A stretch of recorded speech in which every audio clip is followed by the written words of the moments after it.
je dis que l'être humain vit et est porté au quotidien, à chaque instant, même quand il ne le sait pas, par une nostalgie de l'amour. C'est-à-dire le fait qu'on est porté par une sorte de mémoire, plus ou moins consciente, de l'expérience de l'amour.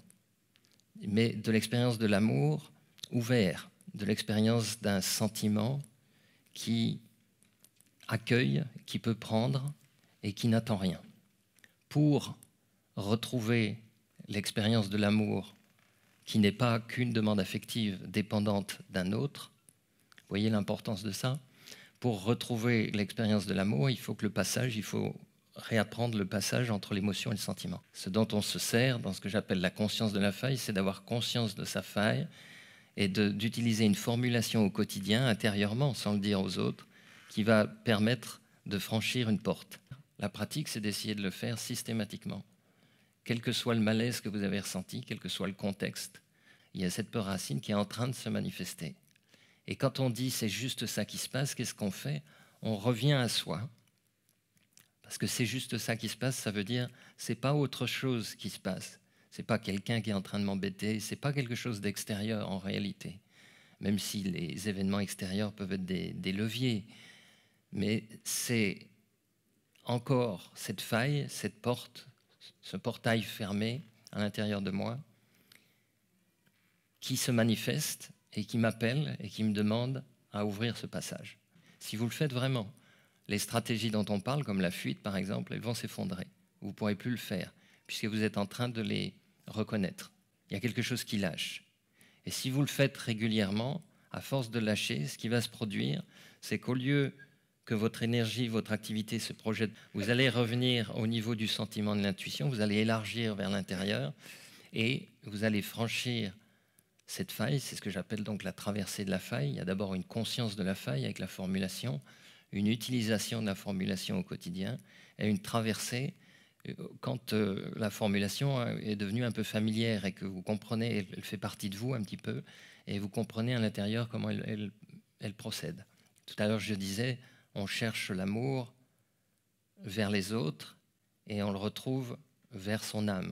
Mais pour le retrouver à cet endroit-là, il faut franchir ce que j'appelle aussi le chat de l'aiguille de la faille, c'est-à-dire, vous voyez, cet espace très étroit où il est apparemment impossible de passer.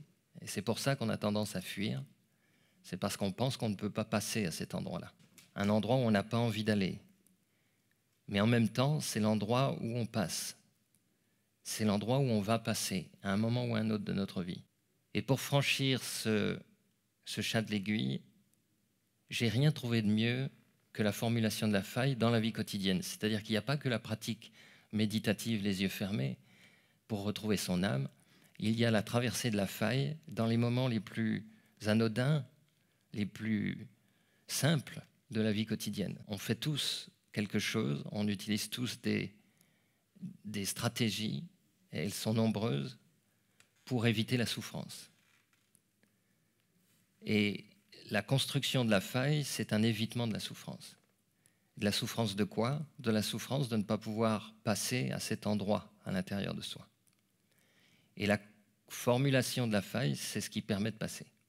Je ne dis pas tout de suite, ce n'est pas une baguette magique d'une certaine façon, mais c'est quand même l'approche la plus directe qui permet par répétition, parfois il faut passer plusieurs fois avant que le passage devienne simple, c'est par la répétition de ce passage que l'on vit vraiment l'élargissement. Parce qu'autrement, il y aura toujours ce chat de l'aiguille, toujours cette impression de vivre avec quelque chose d'un peu comprimé à l'intérieur de soi, d'un peu réduit, même si on pratique quelques bonnes méditations qui nous permettent de contourner la faille. Tant que la faille n'est pas traversée, on reste, c'est pour ça que je parlais de la sensation de tourner en rond, on reste avec cette impression de quelque chose de fermé à l'intérieur de soi. Vous savez, toutes les formulations trouvent leur racine dans cette demande d'amour. Donc, d'une certaine façon, toutes les formulations sont très proches. Mais aujourd'hui, dans mon expérience, toutes les formulations que je connais, des 70-80 personnes qui en ont une actuellement et qui travaillent sérieusement dessus, toutes les formulations sont différentes.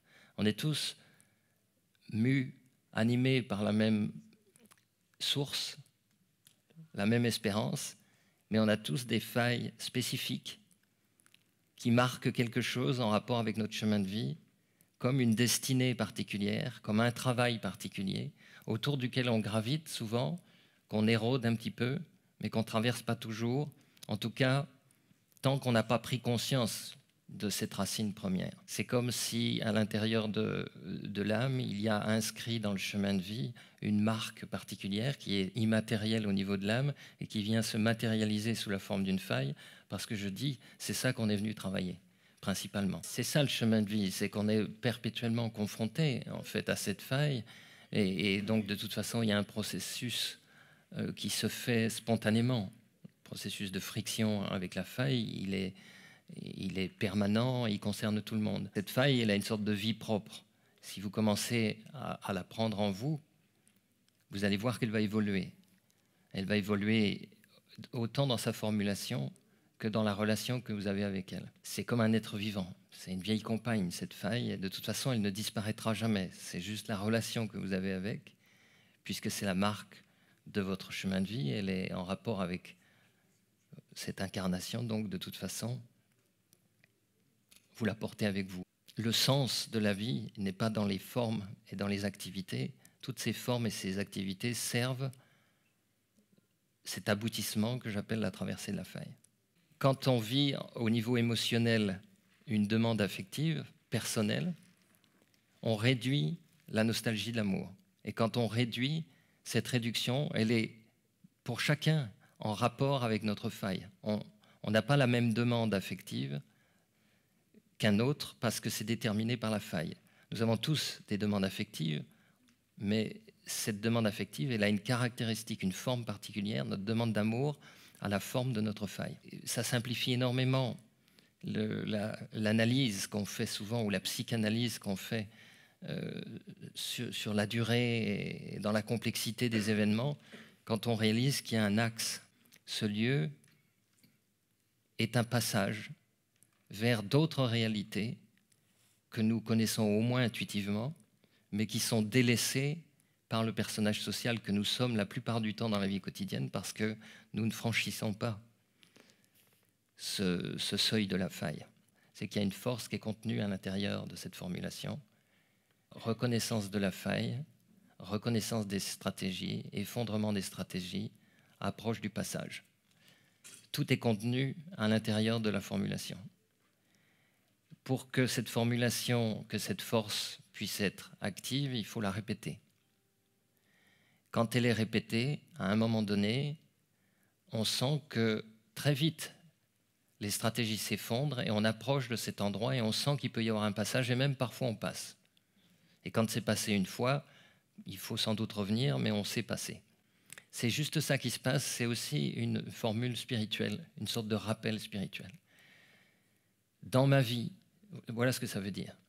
Dans mon existence, je crois qu'il se passe toutes sortes de choses différentes, diverses, qui m'agressent, etc. Et en réalité, c'est juste cette porte, ce passage qui se rappelle à moi. C'est juste ça qui se passe. Ce n'est pas une catastrophe nouvelle, ce n'est pas une rechute, ce n'est pas une façon de retomber toujours dans les mêmes choses, c'est juste la faille qui, inlassablement, vient se présenter à moi pour que je traverse. C'est juste ça qui se passe, ça veut dire je suis dans un chemin de vie qui a un sens, mais je ne vois pas le sens parce que je me perds dans la diversité des formes. Un des effets de la faille, c'est d'avoir détourné la nostalgie de l'amour de sa source pour l'envoyer dans les formes. C'est-à-dire que quand on cherche à être complété ou aimé par un autre, on se trompe de direction. Ça ne veut pas dire qu'on ne peut pas avoir une relation affectueuse, amicale ou aimante avec quelqu'un. Ça veut dire qu'on ne peut pas, on ne devrait pas surinvestir cette quête d'amour en l'autre. Donc la faille, comme c'est une porte fermée en quelque sorte, elle a tendance à répéter les stratégies de la demande affective tournée vers les autres. Dans les moments de rupture, on est renvoyé à la faille de façon directe. Mais comme on n'a pas conscience de ça, les stratégies font qu'on va essayer de reproduire une autre relation, etc., sans traverser. À cet endroit, au moment de la rupture, s'il n'y a pas de traversée de la faille ou si la traversée n'est pas possible, on repart dans les stratégies. S'il y a traversée, on fait Et ça peut être dans un effondrement total, c'est tout à fait possible. Il y a des traversées qui se produisent justement au moment où on est ramené de façon directe sur la faille. Quelque chose va s'ouvrir à l'intérieur. C'est ça l'impression de traverser. Quelque chose s'ouvre, comme je le disais dans la pratique de la méditation guidée, quelque chose s'ouvre et s'élargit. Au lieu de se refermer et de repartir dans les stratégies personnelles de la demande d'amour, quelque chose s'ouvre à l'intérieur et on voit s'ouvrir la réponse à cette demande d'amour à l'intérieur de soi. Le niveau du sentiment s'ouvre. Parce que dans ce moment-là, on était effondré, par exemple par terre, on vient de vivre une rupture, et à cet endroit improbable, qui n'est pas un temple spirituel a priori, on est effondré par terre sur le carrelage de la cuisine, et d'un seul coup, la porte s'ouvre. Et quelque chose de l'amour vient se rappeler à nous, et on réalise qu'en réalité, on puise cet amour à l'intérieur de soi. C'est un sentiment autonome qui existe indépendamment de ce que les autres nous font ou ne nous font pas. Et en répétant ça, c'est-à-dire la fois suivante où vous vous trouvez dans une demande affective frustrée, comme ça arrive très souvent, c'est ça la vie qui nous ramène régulièrement à la faille. On se trouve dans des situations qui ne sont pas des agressions, mais qui nous rappellent à l'endroit où on doit traverser. Une rupture amoureuse, c'est un rappel de l'intelligence de la vie à l'endroit où on doit traverser. Je veux dire, il y a beaucoup de personnalités célèbres dont on parle dans les médias qui sont construites sur des stratégies extrêmement fortes, parce qu'il y a aussi des stratégies qui s'inscrivent bien dans le pouvoir, par exemple. Donc, avec le pouvoir, les stratégies ont une certaine force et on s'éloigne d'autant plus de la faille. Mais par contre, en tant que personnage social, on peut vraiment avoir l'impression d'être très accompli. Mais c'est un leurre. Cet accomplissement du personnage social ne peut pas être l'expérience complète de notre vie.